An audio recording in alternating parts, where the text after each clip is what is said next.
Welcome to the Tech Egg. Don't get scrambled. Enjoy the video. You start by removing dirt and loose rust so the seasoning can bond. You steal wool and soap on stubborn spots, then rinse. Once done, dry completely by heating on the stovetop or in a 450 degrees F oven. Make sure to work quickly when the pan is warm because water prevents seasoning. You want bare metal free of scale. This creates the surface that oil will polymerize to, which is why this step matters. You now build the seasoning by applying thin oil layers and baking.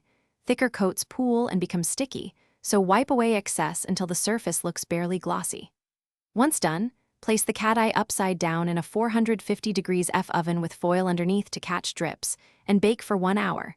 This forces oil to polymerize into a hard, black coating. Repeat the cycle 3 to 4 times. More thin layers are stronger than one thick layer, and patience pays off. You finish by cooling the Kadai in the oven to stabilize the new seasoning, then test it. A water droplet should bead and dance. After cooking, avoid harsh soap.